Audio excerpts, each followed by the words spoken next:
কালকে রাত্রি থেকেই ভাবছি যে কালকে যেহেতু শনিবার পড়বে তার জন্য আমি সকালে উঠে বাড়ির সব কাজ করব, মাকে কাজ করতে দিব না কালকে। তো আমি সকালে উঠেই আমার আগে বিছানা গুছিয়ে বিছানা গোছানো শেষ করে আমি এরপর আমাদের মুরগির ফাসা থেকে মুরগিগুলো বের করে দেবো। আমাদের বেশি মুরগি নেই, খুবই অল্প মুরগি আছে আমাদের, 2-3টা।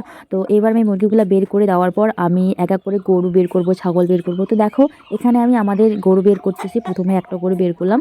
আর এরপর আমি দৌড় দেবো একটা, কারণ আমার মর্নিং ওয়াকের কোনো প্রয়োজন পড়ে না। আমি যেদিন করে সকালবেলা করে কাজ করি তাড়াহুড়ো করি, দৌড়ি করে কাজ করি। আর এরপর আমি এক এক করে আমাদের বড় গরু বের করার পর ছোট গরুর যে বাছুর ছিল সেটা বের করলাম, ছাগল বের করলাম। এরপর আমি গরুকে খেতে দিব খড়, আমাদের নিজেরই ধান করেছিলাম, সেই ধানের যে খড় ছিল সেই খড়গুলো আমরা পুঞ্জি করে রেখেছিলাম, সেই পুঞ্জি থেকেই খড় এনে দিলাম গরুকে। আর আমাদের গরু এই খড়গুলাই খায়, এই খড়গুলো খেয়েই আমাদের গরু দুধ দিচ্ছে। আর আমরা সেরকম করে ঘাস কাটতে যাই না, খড় খাই, মাঝে মাঝে ঘাস টাস কেটে দেয় বাড়ির থেকে।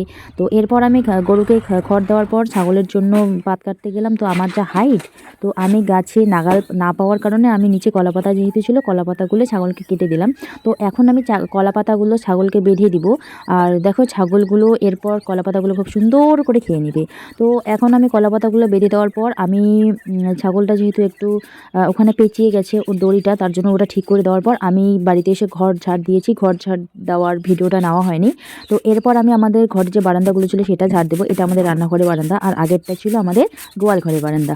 তো ঘর বারান্দা সব ঝাড় দেওয়ার পর আমি এবার আমাদের যে আঙিনাটা ছিল সেটা ঝাড় দেবো। তার আগেই দেখো বাইরে দেখো আমার মা উঠে পড়েছে, আর মা বাইরেটা ঝাড় দিচ্ছিল, আমি বাড়ির ভিতরটা ঝাড় দিচ্ছিলাম। দেখে বুঝতেই পারছো যে আমার মা ঘুম থেকে উঠেই একদম কাজে লেগে পড়েছে। আমাকে মা আমার কোনো কাজই করতে দেয় না, আমি যেটুকু কাজ করি সবটা নিজের ইচ্ছে মতোই করি। আর আমার কাজ করতে ভালো লাগে, কারণ মা তো সব সময় কাজ করে, আর সেটা আমার দেখে ভালো লাগে না।